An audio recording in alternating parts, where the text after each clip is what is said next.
Bueno, pues vamos a darle. Hola a todos, muy buenas noches. Gracias por llegar, gracias por venir. A pesar del día y a pesar de la lluvia, es muy emocionante tenerlos por aquí en esta tercera presentación del Fin del Caos. Y bueno, de mi parte es la primera vez que presento un libro en el sótano, así que gracias al sótano. Gracias por la oportunidad. Es una librería que conozco desde hace muchísimos años, muchas veces como cliente, y ahorita pues es muy bonito estar aquí. Así que, oigan, gracias a todos. Y bueno, yo me siento muy privilegiado porque está Mario aquí conmigo.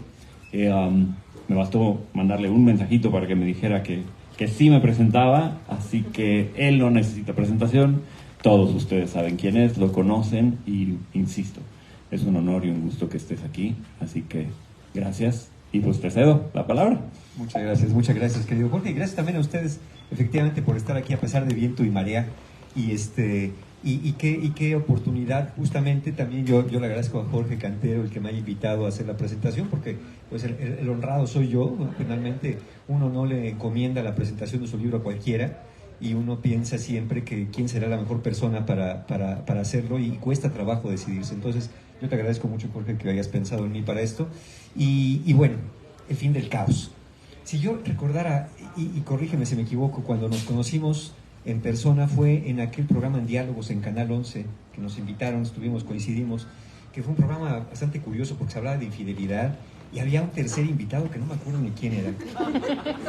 Es épico ese programa. Un señor Oscar Chávez, ¿no? Oscar Chávez creo que se llama él. Pero era muy peculiar el hombre, porque todo anotaba y de todo rebatía. Y Jorge y yo nomás viéndonos así, y nos decía cada cosa que no, pero ustedes así, nosotros así. Yo como ya era bastante más mayor que yo, porque sí, mayor según quién, yo dije, pues no sé si seguir rebatiendo le vaya a dar algo, o mejor, pues ahí vamos navegando en el programa, ¿no? Porque sí había como temas muy polémicos. Él decía que no, que la fidelidad era para todos, y la infidelidad, y que no pasaba nada, y Jorge y yo nos volteamos a ver así. No, y tú mantuviste la calma, porque yo sí la perdí, ¿eh? Sí. Yo sí. O sea, ya a mí sí me salió el monstruo que llevo adentro. Sí, ahí estuvo a punto de, pero por dentro sí lo tenía, pero sí era un evento muy particular. Pero bueno, esa fue nuestra vez de conocernos.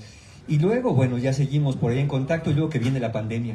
Y en la pandemia fue esta parte donde Jorge me dice, él hacía unos lives, o sigues haciendo los lives estos, y me dijo un día, oye, te invito, ¿por qué no estás allí? Y yo dije, pues sí, ¿cómo no? Pues estaba uno encerrado en la pandemia, pues qué mejor que hacerlo con un amigo a la distancia, estar hablando y conversando. Y nos echamos por ahí un par de programas durante la pandemia también, y esa ha sido como parte de las andanzas que hemos tenido en este tiempo, Jorge y yo, en estos temas.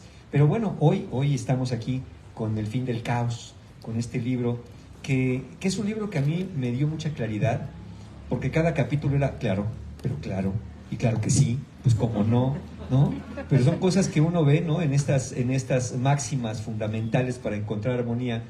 Uno lo lee y uno dice, pero sí, sí, pero uno no lo hace. Ese es el problema, que uno lo lee y hace todo el sentido del mundo, ¿no? Yo aquí marqué, no podría decir que mis capítulos favoritos, porque los empecé a marcar y dije, nunca voy a acabar de marcarlos. No sé cuál es mi favorito, pero sí algunos que me hicieron sentido a mí en la vida diaria. Por ejemplo, el 14, ¿no? Dice, lee y luego analiza lo que lees, entiéndelo y úsalo. Yo tengo una paciente hace muchos años que me decía, llegó a terapia y me dice, Mario, ya me leí todos los libros de Jorge Bucay, ya me leí todos los libros de Walter Rizzo, ya leí todos tus libros y los de no sé quién más. ¿Qué más leo? Y le dije yo, ¿ya leíste todo eso? Y me dice, sí. Le digo, ya no leas nada. Ahora pon en práctica algo de lo que has leído. Porque ¿cuántas personas no leen, y van a talleres, y van a conferencias, y van a terapia y no hacen ningún cambio? Entonces, cuando yo veo esto del capítulo 14, lee, analiza, entiéndelo y úsalo. Casi como las medicinas, ¿no? Agítese y sírvase. Si nomás la agitas, si compras la medicina y no te la tomas. Porque, por ejemplo, lo que hacemos Jorge y yo, pues nosotros no somos médicos, doctores en medicina, donde recetamos pastillas, pero es muy parecido. Si una persona va a terapia y con lo que ve en la terapia no hace nada, es como llegar con el doctor, oiga doctor, me duele la cabeza, tómese esta pastilla, regresa la siguiente semana, ¿cómo sigue? Yo sigo igual, se tomó la pastilla, no, fíjese que no me la tomé. No, pues entonces está difícil así. Entonces, leer, entender y usar, a mí me parece algo fundamental, y hay muchas personas que no leen, no sé si entiendan, y a veces andan por la vida sin usar mucho el pensamiento. Me encuentro también por acá de ser adulto es tomar decisiones que te alejan del desorden. Y claro, cuando uno ve el libro que es El fin del caos y uno dice alejarse del desorden, es cierto, pero a veces cuesta ser adultos. A veces uno es como los aguacates, ¿no? Por más que los dejes envuelto en periódico, nomás no maduran, ¿no? Se pasman así, ya no. Ya si el aguacate, ¿no? 2 días, 3 días y no maduró, ya se pasmó, ¿no? Entonces, por más que lo partas, va a estar duro y no está sabroso. Entonces, yo creo que ser adulto es justamente eso, y por eso me hace tanto sentido este otro capítulo. Decisiones que te alejen del desorden.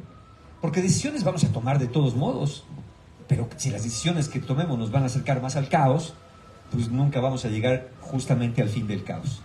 Y así podría irme otros capítulos en realidad, pero creo que lo que vale la pena es justamente que de estas 50 máximas, ya el 10%, que uno aplicara de manera sistemática durante un periodo de tiempo razonable, iba a poder empezar a hacer una diferencia significativa en nuestras vidas. Ahorita seguramente llegaré a ese otro capítulo, uno donde hablas, y no sé si lo marqué o no, donde hablas de los cambios pequeños, de pequeñas acciones, pequeños cambios. Y yo siempre he sido muy abogado de los pequeños cambios. Yo he conocido personas que, así, grandes fumadores, por ejemplo, de la noche a la mañana deciden dejar de fumar y lo logran. Y yo digo, qué bueno, felicidades, qué maravilla. La mayoría no sucede así. La mayoría de los cambios importantes no suceden así. Y a veces uno va a terapia o lee un libro y uno dice, si es que no cambio. Pues es que uno espera como el gran cambio, el cambio de todo o nada, el cambio de aquí y ahora. ¿Por qué creen que la mayoría, el 70% de los pacientes en promedio, deja la terapia en la tercera sesión? Porque una de dos, o uno ya no le quiere entrar francamente, o uno esperaba magia de la terapia y en la tercera sesión ya estar cambiado e iluminado, ¿no? Ya volverse uno zen. Entonces eso está bastante complicado. Yo creo que los libros, en este caso para mí este libro, capítulo me encantó, permite estar en silencio. Yo siempre he dicho que el mundo es muy ruidoso, muy ruidoso. Y yo creo que el silencio es algo que nos hace tanta falta. Pero a veces llegamos a la casa, prendemos la tele, nos conectamos al internet, le hablamos a alguien, mucho ruido, muchas cosas, ¿no? Yo veo personas, y no critico, pues cada quien, personas que de pronto van por la calle o en la oficina con audífonos puestos. Y yo digo, ¿qué estarán oyendo? ¿Música? ¿Un podcast? ¿Nada? Nada más para que no los molesten, ¿no? No lo sé, pero yo digo, la vida es un poco ruidosa y la mente necesita también un escenario de cierta calma, del fin del caos, para poder producir, pensar, equilibrar. Entonces yo creo, este libro, no creo, pues sí, porque lo creo, pero este libro me parece muy afortunado. Creo que es atemporal. Yo lo podía haber leído a los 20 años y diría, claro, y a mis 58 lo leo y digo, pero claro, ¿no? Y es evidente que me identifico mucho con el capítulo 32, donde dice, si tus problemas se repiten, no es que tengas algo que aprender. Es que uno dice, ¿por qué tengo tan mala suerte? Personas que me dicen, Mario, ¿por qué siempre me tocan personas así? ¿Por qué siempre me tocan parejas así? Una chica me preguntaba hace poco en un taller, Mario, ¿por qué ando con puro casado? ¿Por qué tengo tan mala suerte? Y yo, pues no creo que sea mala suerte. A ver, ¿qué signo eres? No le pregunté eso, obviamente, ¿no? No le pregunté eso, obviamente. Pero miren, lo revelador que en 2 líneas Jorge nos dice, y ya nomás entrándole al capítulo 32, la realidad es mucho más sencilla. Tus problemas se repiten porque consciente o inconscientemente continúas eligiendo aquello que los produce. Entonces ya no podemos culpar a la playa, no podemos culpar a la lluvia, ya somos nosotros que estamos tomando las mismas elecciones consciente o inconscientemente. Ya sé que uno no quiere caer en el hoyo, pero uno a veces acaba cayendo en el mismo hoyo y uno dice, ¿pero por qué? Pues porque, no, Mario, te juro que tomo elecciones muy diferentes. No, en el fondo son las mismas, nomás las disfraces de otra cosa, cambias de persona. cambias de situación, pero la elección acaba siendo ser la misma. Entonces, si no queremos repetir, tendríamos que tomar otro tipo de decisiones y obviamente pagar los precios de dejar de tomar las que estábamos tomando con anterioridad. Y bueno, no sé si el último que marqué acá es el otro que les decía de la desaceleración o de los pequeños pasos, pero creo yo que todos los capítulos, todos, no hay uno que yo dijera, el de los límites, pon límites, es bueno para ti tu relación con los demás. ¿Cuántos no tienen mucha culpa, por ejemplo, por poner límites? ¿Cuántos no saben? ¿Cuántos se sienten? Me decía una paciente el otro día, es que me siento grosera, me siento ruda, porque si les digo que no quiero, ¿cómo les voy a decir que no? Le digo, pues que tu problema ha sido decir que sí siempre, ¿no? Sobre tus propias necesidades. Entonces yo creo que las relaciones y la vida se desarrolla muy bonita entre límites. ¿A quién no le gusta ver fluir el agua de un río? ¿A quién le gusta que el río se desborde y se meta a su casa? Bueno, pues es lo mismo. El río sin límites hace caos. El mar sin límites, ¿a quién no le gusta ir a la playita? ¿A quién le gusta que le caiga un tsunami? ¿Me explico? Entonces, el agua sin límites, los pensamientos sin límites, las relaciones sin límites, se desbordan y hacen caos. Entonces, fijan, así a trote de ojeada, y con los capítulos que marqué y otros que no marqué, pero los hubiera marcado, pero todo sería banderitas, nos damos cuenta que no hay desperdicio. Que donde lo abras el capítulo que quieras, ser compasiva no quiere decir que dejes de luchar, por ejemplo. Por eso les digo, claro, no tengas miedo de volverte adulta, claro, pero esta claridad, ¿a dónde la estamos llevando? Entonces, de verdad, yo los invito, y aparte es tan digerible el libro, ¿no? Porque son 50 máximas en un librito así, es decir, son cortitos, es práctico, tiene profundidad, pero claro que se puede aplicar a la vida cotidiana. Entonces, yo diría, ¿por qué no, de verdad, hacerse el compromiso? Miren, ya estamos en septiembre, ¿no? Vamos a pensar que de aquí a diciembre, una de las 50, una la ejercitan en los próximos 4 meses que pueden quedar del año. Si eso hace en el siguiente año, se agarran otras 4, y entonces ya van a llevar 5, ya van a llevar el 10% del libro aplicado a la vida. Porque ¿de qué más da? Ya sé que cuántos de ustedes no compran libros que dileen luego. Digo, no porque los conozca, pero es que todos hacemos un poco eso a veces. Vemos, ay, claro, este es el que más lojea la parte. No, mira, la contraportada es lo que necesito. Empezamos, lo leemos, y después, ¿dónde quedó? Lo agarras después de 10 años. Claro, si esto yo lo sabía. Bueno, pues lo sabías, pero ponerlo en práctica. Entonces yo creo que vale mucho la pena. Vale mucho la pena apropiarse del libro, dejar que el libro nos vaya llevando de la mano, que nos vaya dando ideas, pero sobre todo hacer el compromiso, porque creo yo que el caos termina cuando uno decide ponerle límites al caos, cuando uno dice, yo ya no me puedo permitir seguir repitiendo esto, atrapado en esto, atorado en esto, y todavía tenemos el libro y nos preguntamos, ¿cómo le haré? Y uno así de, ajá, acá, allí. Ahí está el cómo, ¿no? Ahí está el cómo, o el qué, o el para qué, según el capítulo que agarren. Y aprende a narrar tu vida como si fueras el protagonista. Yo siempre he dicho que la vida es como un teatro y nosotros somos los protagonistas. El tema es, ¿qué personaje soy yo? ¿Quién soy? ¿Soy el ogro? ¿Soy la víctima? Porque si soy el ogro necesito víctimas. Si soy la víctima necesito ogros. Entonces, ¿por qué luego me ando relacionando con personas? ¿Quién soy? ¿Soy el invisible? ¿Soy el soberano que necesita pleitesía? ¿Qué personaje estoy representando en la escena de mi vida? Bueno, narra tu vida en primera persona, narra tu vida como lo eres, el protagonista. Entonces, quédense con el libro, pero no en sus estantes. Quédense con el libro en el corazón. Aparte, lo voy a decir así porque si no lo creyera, no lo diría, viene de un hombre que tiene un gran corazón, que está escrito este libro porque no puede ser de otra manera, pues si lo leo no allí pensar que lo hizo la inteligencia artificial, ni puedo pensar que lo hizo alguien sin corazón, porque tiene mucho de corazón este libro. Entonces, llévenselo, pónganselo en el corazón, después lo ponen si quieres en el estante, pero un capítulo cada 3 meses. Llevarlo a la práctica, llevarlo a la vida cotidiana, Y de verdad estoy convencido que va a ser una diferencia significativa en su vida. Y si no, le reclaman a Jorge. Eso me queda claro. Pero no le vayan a reclamar, oye, el libro no me ayudó, si nada más lo leyeron y no se lo llevaron al corazón y no lo pusieron en práctica. Entonces, de verdad, es una gran recomendación para la vida, para la casa, para el corazón, para ustedes. Gracias por estar aquí. Gracias.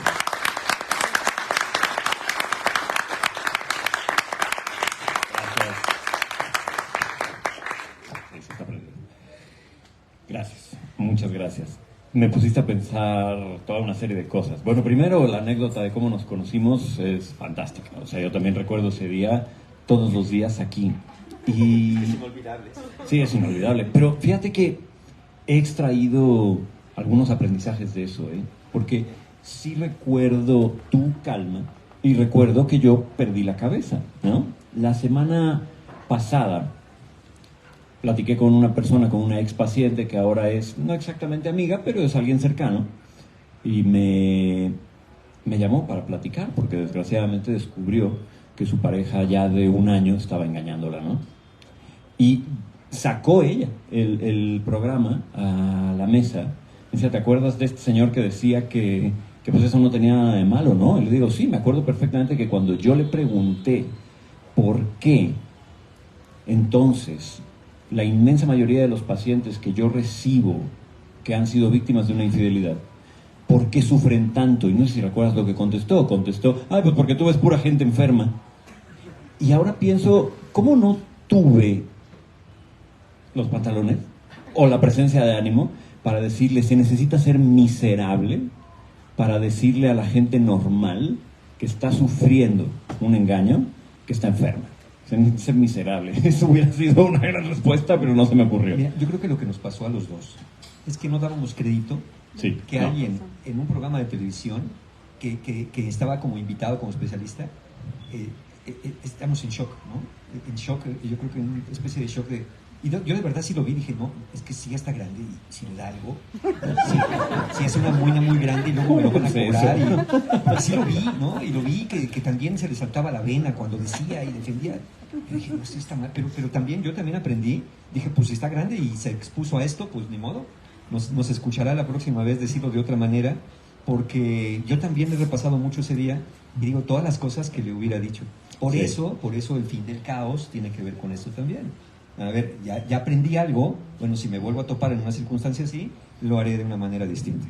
Y sabes, lo vengo a traer a colación no solamente por la anécdota en sí, sino porque este libro está atravesado por la ética.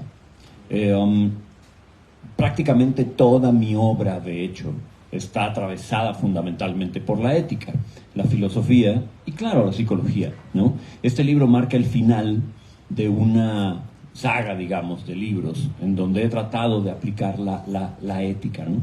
Y recuerdo perfectamente que hace poco diste una entrevista en la que explicabas que la parte fea de la infidelidad es como el que está mintiendo, está sometiendo a la otra persona a una situación de subordinación, porque el que miente tiene toda la información, tiene todo el control, tiene el poder. Entonces no es solamente la cuestión íntima, erótica, sexual, sino es el manejo de esa información y cómo se somete al otro a una sumisión, a un poder.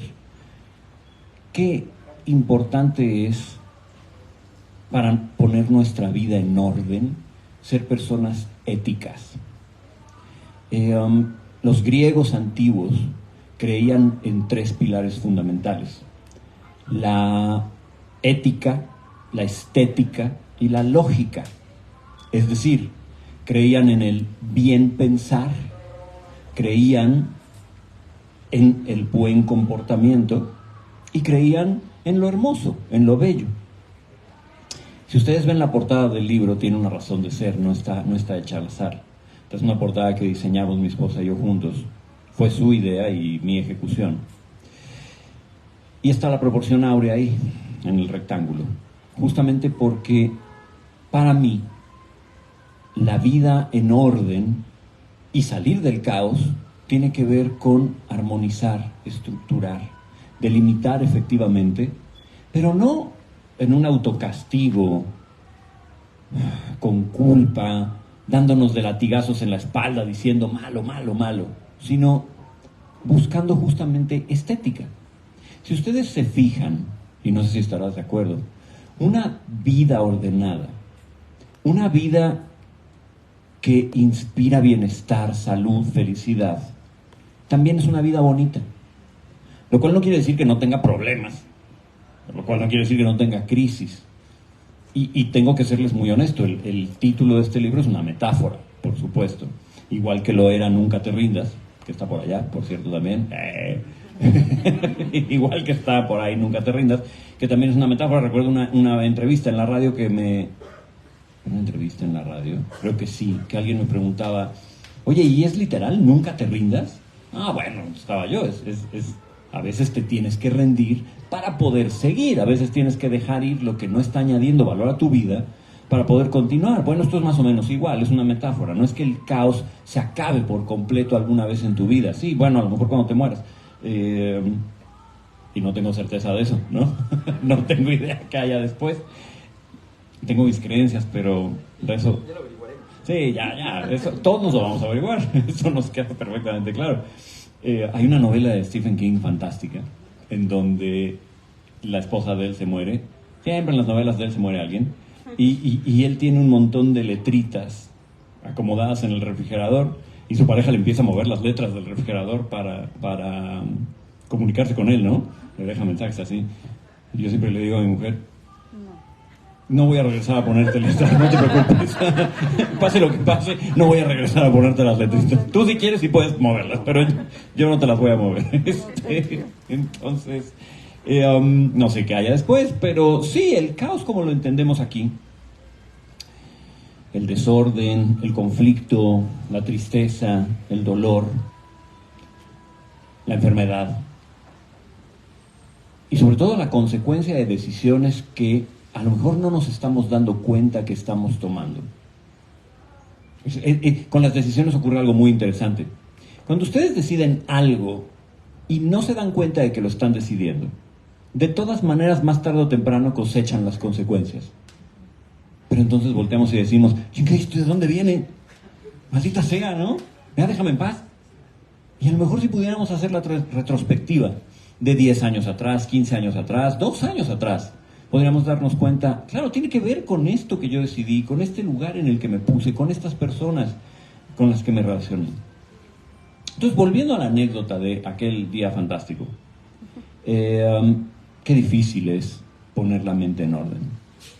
Yo soy un individuo terriblemente temperamental, terriblemente. Soy un tipo enojón, soy un tipo muy emocional, sí, tienes razón, sí, mucho corazón, pero eso tiene también un lado oscuro, ¿no? Y qué difícil de pronto es domar al dragón.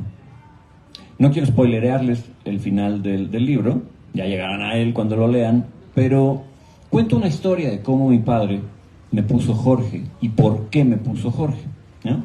Y básicamente a mi papá le gustaba la historia de San Jorge y el dragón. Mi familia española, anticuada, súper tradicional, de estos que gritan en las sobremesas y le pegan a todo y dicen te cantan todas las groserías que pueden en 5 segundos. Una familia muy combativa, muy agresiva, ¿no? En donde hay una expectativa de ser eso, cazador de dragones, ¿no? Y yo durante toda la vida me sentí muy débil para eso. Muy pequeño, muy flaquito, muy emocional, a veces demasiado sensible, ¿no?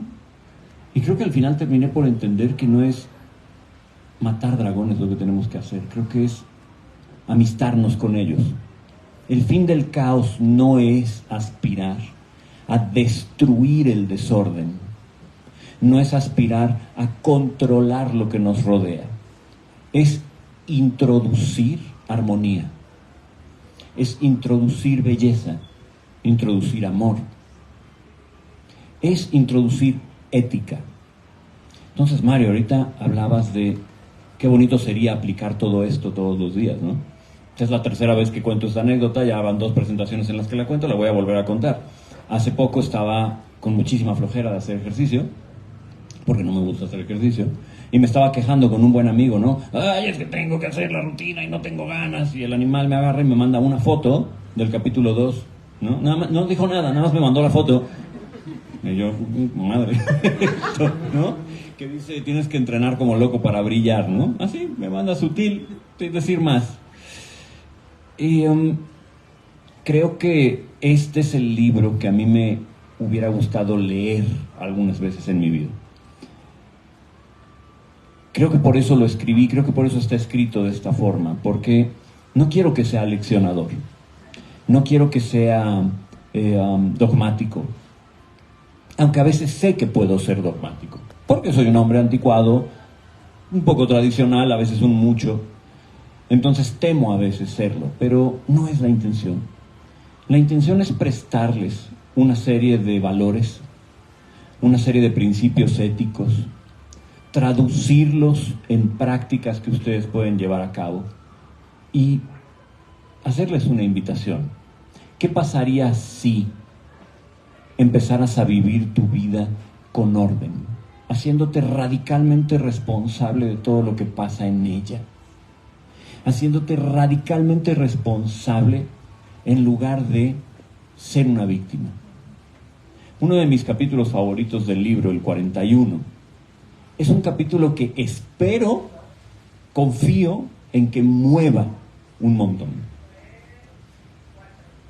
No sé si debería leerlo o no, porque es un poco polémico y conflictivo. ¿Quieren que lo lea? ¿Leo ese o leo otro? No, ya ese. ¿Leo ese? Vale. Es un capítulo, es probablemente mi capítulo favorito del libro. Pero es un capítulo fuerte. Uh-huh. Y tiene mucho que ver con algo que yo veo en la época actual. Estoy preocupado por lo egoístas que nos estamos volviendo, por lo narcisistas que nos estamos volviendo. Estoy preocupado porque nos estamos negando a pensar, siguiendo dogmas, ideologías, de un lado y de otro, O sea, derechas e izquierdas, da igual, para donde te inclines la cosa está muy loca, ¿no?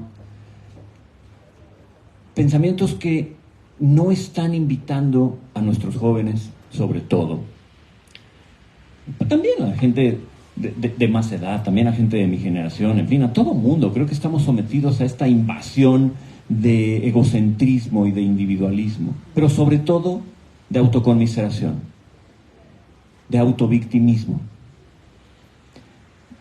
de renunciar a la responsabilidad fundamental de llevar a cabo tú tu vida, en lugar de voltear a ver quién tiene más que tú, quién la está pasando mejor que tú, o por qué tú la estás pasando peor. No voy a sentarme aquí a decir que los privilegios no existen. No voy a sentarme aquí a decir que todo esto es parejo, que a todo mundo le va igual, que a todos nos tratan igual. No voy a sentarme a decir eso, porque eso sería una mentira ridícula, y aviéntenme todos sus libros a la cabeza, por favor, ¿no? Pero sí vengo a decirles, ¿y qué? ¿Y qué? ¿Qué puedo hacer yo para ponerme de pie, defender mis valores y construir una vida más parecida a la que a mí me gustaría tener? ¿Qué puedo hacer yo para dejar de voltear a ver por qué la gente debería ser más amable, más buena conmigo? Y empezar yo a preguntarme, ¿yo qué puedo hacer para hacer de este mundo un lugar mejor? En realidad iba yo a leerles el capítulo 43, que es el de Sirve, ¿no? Porque también me parece importante aprender a servir. En este capítulo explico cómo, cuando estudiaba artes marciales, un arte marcial en particular, que es el Iaido, aprendí que la palabra samurái en realidad significa servidor, no guerrero.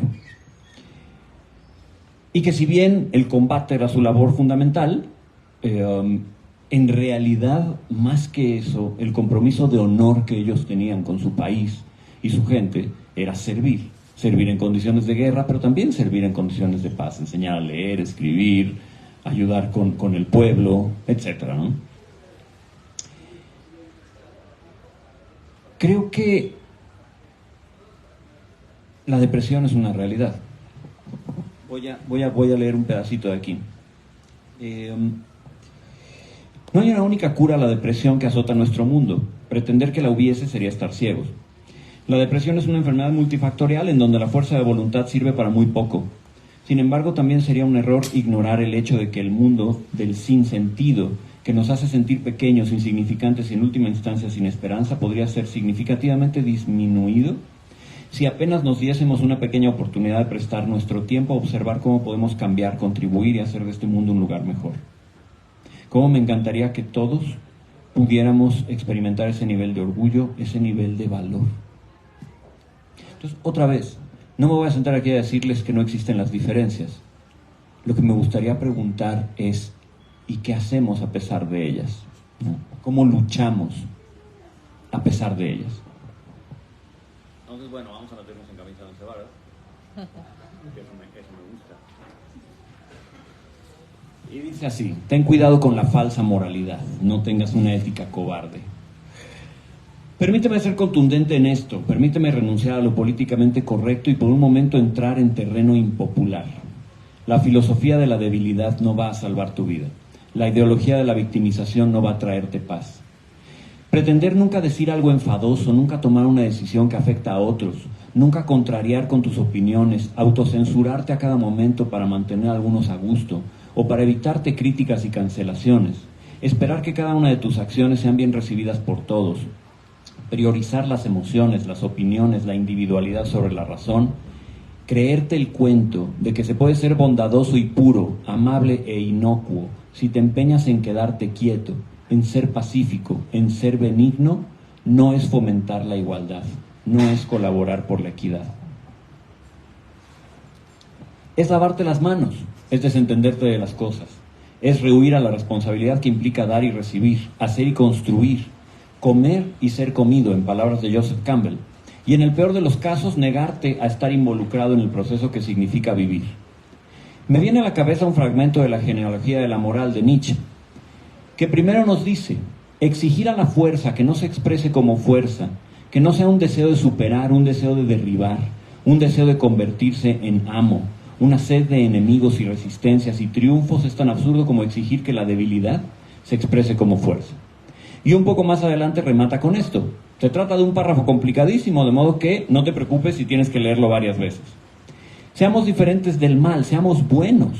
Y es bueno aquel que no ultraja, que no hace daño a nadie, que no ataca, que no se devuelve, que deja la venganza a Dios, que se mantiene oculto a nosotros, que evita el mal y desea poco de la vida, como nosotros, los pacientes, humildes y justos. Esto, escuchado con calma y sin prejuicios previos, realmente no significa más que nosotros los débiles somos débiles. Sería bueno si no hiciéramos nada porque no somos lo suficientemente fuertes.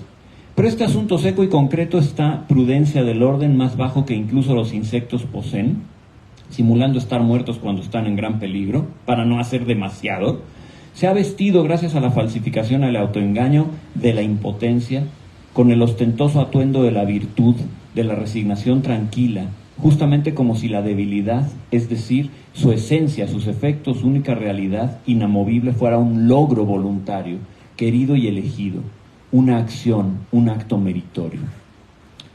Algo me dice que si la gente de verdad leyera a Nietzsche con ganas de entenderlo, no sería muy popular en esta época. La debilidad existe tanto como la fortaleza y no hay ninguna razón por la que no debería serlo. Frente a ella podemos asumir dos posturas: asumirla y aceptarla o intentar superarla. Si decidimos asumirla y aceptarla, podríamos reconocernos débil y jugar ese rol. Aspirar a poco, luchar por lo mínimo esencial, casi la mera supervivencia, y permitirnos estar dominados por una suerte de comunidad suave, de la cual no nos interesa salir porque o bien es muy difícil o realmente va bien con nuestra identidad. Podríamos experimentar dificultades para tomar decisiones y defender nuestras propias opiniones. También es posible que nos sintamos vulnerables ante la influencia de los demás y tengamos dificultades para establecer límites saludables en nuestras relaciones. Podríamos tener miedo de enfrentar situaciones difíciles o de asumir responsabilidades. Si decidimos superarla, la debilidad, básicamente tendríamos que hacer un cambio temperamental y de carácter con el objetivo de volvernos competentes. Abrazar integridad y congruencia para poder tomar decisiones difíciles a pesar de las consecuencias que ello pueda generar. aprender las habilidades, conocimientos y experiencia necesarios para realizar una tarea o trabajo de manera efectiva y eficiente, además de lograr adaptarnos a nuevas situaciones y aprender de los errores para mejorar. En suma, luchar contra nuestras propias debilidades, confrontándolas en un intento por construir fortaleza mental, de carácter, física y sobre todo ética, consiguiendo como consecuencia una forma de ser basada en convicciones y principios firmes, para actuar en consecuencia aún en situaciones difíciles o adversas. Tomar decisiones y defender las opiniones, incluso cuando nos enfrentamos a la oposición de otros. Desgraciadamente hay una alternativa más, lo que Nietzsche llama el resentimiento. En lugar de asumir y aceptar la debilidad, o mejor aún, intentar superarla, optar por detestarla, pero sobre todo odiar la fortaleza, capacidad y competencia de los demás, forzando un victimismo en el que ellos son los responsables de nuestro malestar y desde la cual se construye una plataforma moralista que nos permite señalar, juzgar, devaluar, culpar, incluso cancelar y censurar, consiguiendo finalmente la imposición de nuestra perspectiva de ideología, no porque hemos luchado por ella, no porque desde la sensatez hemos usado las herramientas de la lógica, del razonamiento, genuina ética y filosofía, y ya no digamos de ciencia y bien común, sino porque desde el victimismo resentido y cruel hemos dividido el mundo en polaridades enfrentadas, bueno y malo, justo e injusto, dándonos la oportunidad de dirigir nuestra profunda frustración y envidia hacia aquellos que consideramos privilegiados o poderosos, en una genuina actitud de rencor y hostilidad. La ideología del resentimiento, de la debilidad, siguiendo la lógica de Nietzsche, se impone en la política, la academia, la cultura, la sociedad, las redes sociales y hasta en las familias, parejas y amistades, no porque triunfaron la bondad y la verdad, sino porque la culpa sumaria, comunitaria o ya de plano el temor, pánico a la censura y al ataque de las masas, el resentimiento generaliza la debilidad y la falta de creatividad, lo que impide una vida plena, auténtica y sobre todo fuerte. Querido lector, la verdadera moral no es un asunto ligero. La ética que de verdad busca rectitud no es para cobardes. No es para los que se suben al púlpito del juicio poseídos de una estatura moral falsa desde la que critican todo aquello que les incomoda o les confronta porque lo catalogan de injusto, de violento, de inapropiado, de fóbico. Cuando quieres hacer lo correcto, es decir, poner a un lado tu ego, tus necesidades personales, incluso tus creencias, en la búsqueda y cumplimiento del bien, habrás de enfrentar tanta resistencia como no podrás imaginar. El proceso te exigirá cuanto seas capaz de dar y aguantar. Y sin duda, pese a tus mejores intenciones, alguien habrá de ser incomodado, alguien habrá de ser confrontado, alguien habrá de ser desafiado, decepcionado, ofendido y afectado. Pero que te quede claro, no será por el afán intencional de confrontar, desafiar o afectar. No será por amor a la agresividad o deseo de lastimar. La ética de la virtud y el bien jamás invoca el abuso o peor aún el sometimiento de los demás en un bravado arrogante que expresa más bien una profunda inseguridad en busca de ser compensado.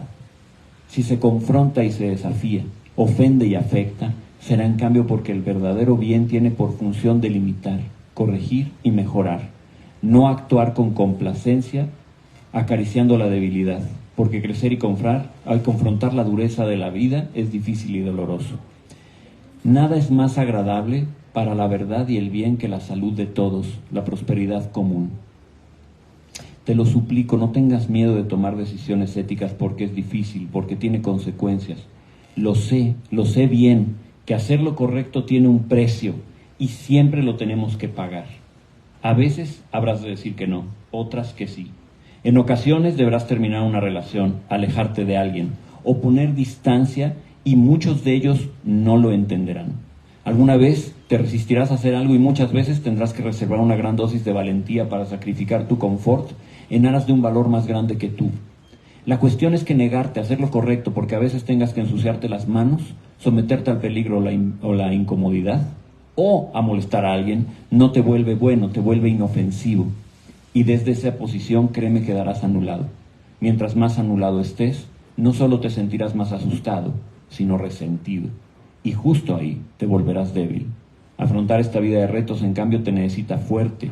Tus compañeros humanos te necesitan fuerte. La búsqueda del bien te necesita fuerte. Fuerte y dispuesto, bondadoso y moral, con un carácter lleno de valor, principios y sentido, dirección a rojo, pero al final del día muy fuerte. Y eso es lo que quisiera desearles al despedirme de ustedes hoy y agradecerles que estén aquí. Que sean muy fuertes. Cuando yo hablo de debilidad, no hablo de miedo, no hablo de dolor, no hablo de tristeza. Todos tenemos miedo, todos tenemos tristeza, a todos nos rompen el corazón y todos se lo rompemos a alguien, por cierto. Sí, porque claro, es muy fácil decir, me rompen el corazón, ¿no? ¿Y cuántos has roto tú? No se trata de nunca estar tristes, de nunca tener miedo, de nunca tener dudas. Se trata de aspirar a algo que es más grande que tú. Tener fe en algo que es más grande que tú. Y por lo tanto, que tus miedos. Se trata de tener fe en algo que te dice, esto es verdad, esto es hermoso, esto es lógico. Y aunque tengas miedo, abrazarlo. Porque, insisto, la violencia, el mal, la destrucción, no la producen las personas fuertes. Y en cambio el bien, la bondad y el amor sí lo produce la gente fuerte. Es mucho más fuerte una persona que es capaz de amar a un ser querido, de besar, como dice un capítulo aquí, a su esposa todos los días, o a su pareja, o a su esposo, o a quien sea. Adoptar un perro y amar a un ser que se va a morir antes que tú. Es mucho más fuerte una persona que puede llorar de emoción. Es mucho más fuerte una persona que puede decir no cuando tiene que decirlo, o sí cuando necesita hacerlo. Así que eso es lo que les deseo. ¿Quieren ordenar su vida? Se puede. Sean éticos. No le tengan miedo a la filosofía. No le tengan miedo a la búsqueda de la verdad y a buscar aquí adentro. A veces da un poquito de miedo. Pero efectivamente todos vamos a descubrir si hay algo más, porque todos nos vamos a morir. Todos vamos a perder todo lo que amamos. Si estamos destinados a eso, cuando menos vamos a hacerlo con la cabeza levantada. Orgullosos, dignos, amando este mundo y haciendo un poquito para que sea mejor para ustedes, para mí, para ti y para todos. ¿Quieren buscar orden en su vida? Dejen de preguntarse qué puede hacer el mundo por ustedes. Pregúntense qué pueden hacer ustedes por el mundo. ¿Quieren orden en su vida? Volten a ver a las personas más cercanas a ustedes y pregúntense qué pueden hacer por ellas. Pregúntense qué árbol pueden plantar allá afuera. Y como dice una serie muy bonita, que no recuerdo en qué streaming pasa, pero dice algo así como que la verdadera fuerza es plantar árboles cuya sombra a ti nunca te va a tocar. Árboles que le van a dar sombra a alguien más. ¿Quieres ordenar tu vida? Planta ese árbol. Muchas gracias por venir. Muchas gracias por estar aquí. Adiós. Gracias. Muchas gracias. No sé si tengamos tiempo para hacer un par de preguntas. ¿Sí? ¿Tenemos tiempo para a lo mejor unas 3 preguntas y respuestas? Vale. ¿Alguien tiene una pregunta? No sean tímidos. Estamos en confianza. ¿Qué libro te costó más trabajo hacer? ¿Este o el Nunca te rindas? Nunca te rindas. ¿Por qué? Estábamos en pandemia. Nos afectó a todos la pandemia. Es decir, cuando uno es introvertido como yo, te las das de muy fuertote y dices, ay, esto a mí no me afecta, ¿no? Ay, sí, puedo estar encerrado todo el día en casa y... Sí, claro, no pasa nada. Y al final descubres que no es cierto, ¿no? Que te empiezas a volver loco igual que todo el mundo. Y fue al final un viaje muy íntimo porque ya llevaba yo medio libro escrito y revisando mis conversaciones con mis pacientes, lo que me estaba pasando a mí, el estado de caos en el que estaba, mi propia familia. Dije, no, esto no es lo que yo quiero decir. Entonces borré el libro, borré todo lo que llevaba escrito y volví a empezar. Entonces, sí, fue más difícil de escribir aquel, tanto así que cuando terminé aquel, tomé la decisión de retirarme. O sea, terminé aquel libro y dije, no voy a volver a escribir. Estaba muy cansado. O sea, verdaderamente decía, no, gracias, lo voy a publicar y adiós, ¿no? Y al diablo. Y creo que no habían pasado 2 semanas cuando ya estaba escribiendo este. Entonces, aquí, mi amiga Lucy y mi esposa me decían, sí, ajá, sí, no vas a escribir. Me pitorreo, ¿no? Entonces, sí, este libro fue más natural porque además procede de las anotaciones de mis diarios.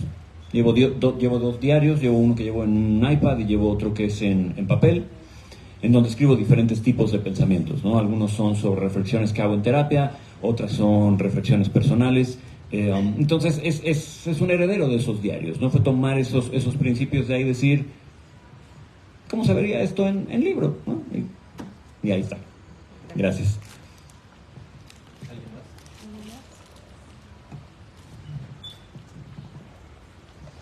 Si hubiera una persona totalmente derrotada, totalmente victimizada, que siente que el mundo le debe, ¿qué consejo le darías?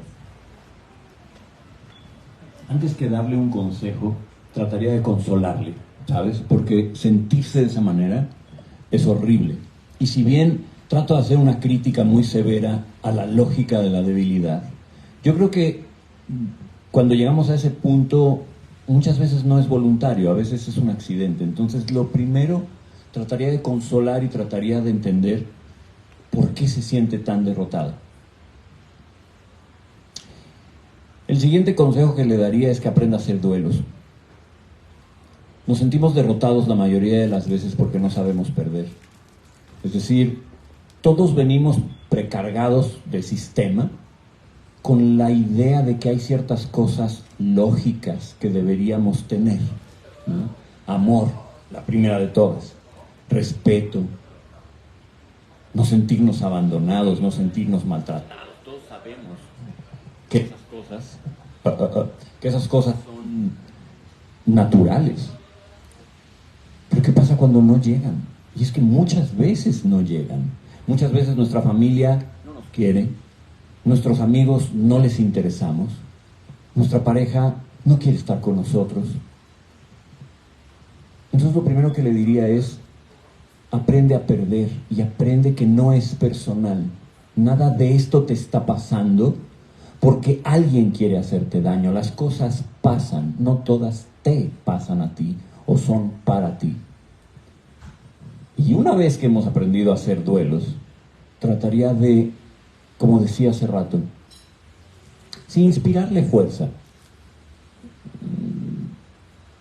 fortalecer su cuerpo, fortalecer su mente, hacer ejercicio, boxear, hacer karate, no sé, algo físico en esa línea ayuda mucho a conectar con la fuerza. Pero sobre todo trataría de inspirarlo para que descubra que el verdadero poder y la verdadera fuerza está en dejar de ver por qué las cosas que quieres no llegan a ti, sino tú qué puedes hacer para construir allá afuera. Esto para mí, lo he dicho en otros foros, es algo medio milagroso, porque, insisto, yo soy un tipo introvertido, brutalmente introvertido. Fui un niño que creció solitario, sin amigos, sintiéndose efectivamente muy victimizado. Un buen día se me ocurre escribir un libro, otro día se me ocurre abrir una página de Facebook, otro día se me ocurre abrir una página web y un día se me ocurre ponerme a hacer live cada lunes y luego, con la pandemia, todos los días, para acompañar a la gente. Y luego ocurre este milagro. Y resulta que nunca me había sentido menos solo que ahora. Nunca me había sentido más acompañado que en esta época de mi vida. Y de verdad, están ustedes aquí. cada lunes están escuchándome, porque saco cosas y recibo mensajes y digo, bueno, ¿y este milagro de dónde viene? Claro, viene de que un día me dejé de preguntar por qué las cosas no llegaban a mí y yo empecé a poner allá afuera. Y ¿les gustó? Gracias. Creo que mi abordaje iría por ahí. No es una respuesta sencilla, ¿sabes? Porque creo que lo peor que le puedes decir a una persona que está en ese estado de debilidad es: tú tienes la culpa de lo que te está pasando, eres un idiota y te mereces todo lo malo que te toma, ¿no? Crece un par de pelotas y vuélvete fuerte. No, creo que no va por ahí. Creo que hay que inspirar más bien a que en esa ética hay un resquicio de esperanza que tiene que ver con dejar de ver la falta y ver qué podemos producir afuera. No sé si contesté. Gracias. ¿Una más? ¿Nos da tiempo para otra?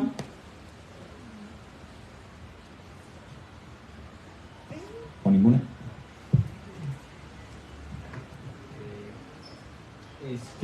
Mi pregunta es, ¿qué pasa cuando una persona tiene ansiedad de que esto ya lo vivió? El miedo de volver a fallar por segunda vez en la vida. Es que a mí me pasó en que me llegaban así de, siento que esto ya lo viví y me da miedo que otra vez vuelva a fallar y que otra vez no haya logrado nada, aunque por más que lo intente sienta que el destino va a ser el mismo. Qué buena pregunta y qué difícil.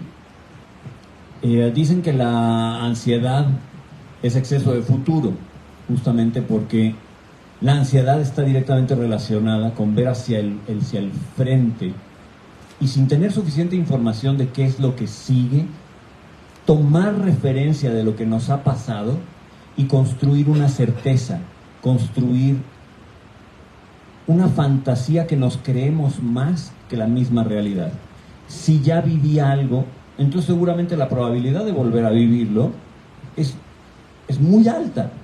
Pero en realidad lo que la mente está creando es una fantasía que tiene por objeto no fastidiarte la vida, sino protegerte. Pero lo triste de esto es que es protegerte por vía de contraerte.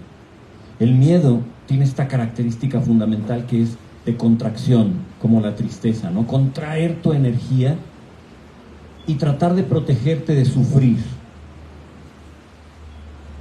Trata de imaginarte, por favor, una gráfica de Y y de X, en donde graficamos tradicionalmente como una curva hacia arriba, ¿no? O una recta más bien hacia arriba.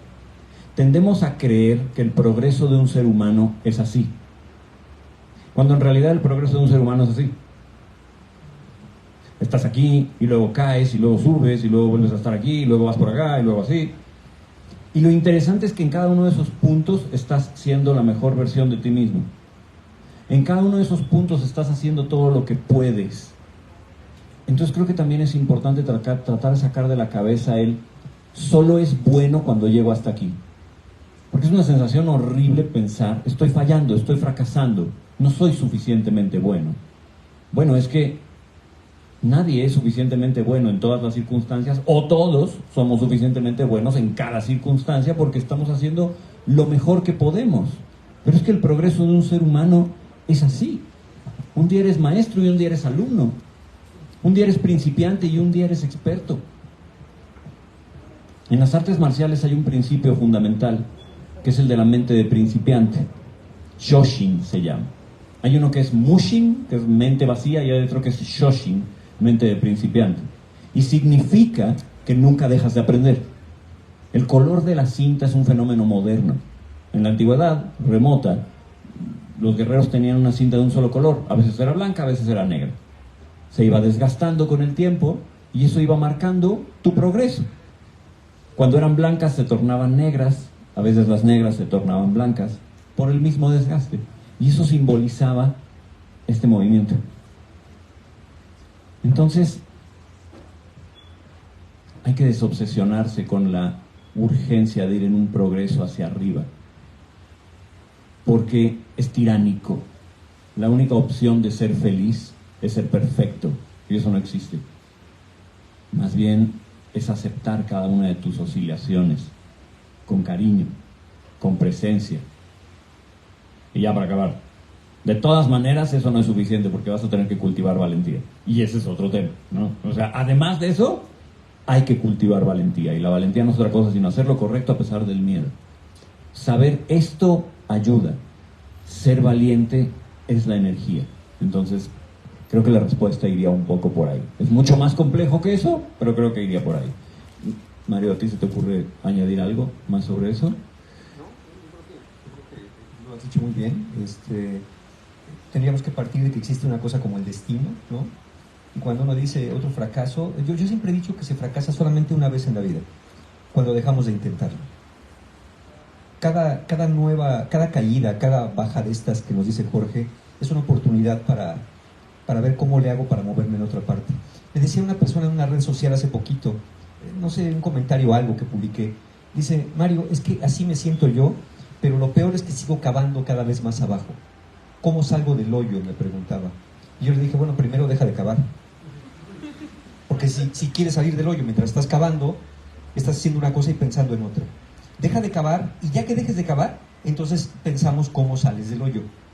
Yo creo que es eso a veces, ¿no? Y no sé si te referías a varias vidas, porque uno dice: siento que esto ya lo he vivido.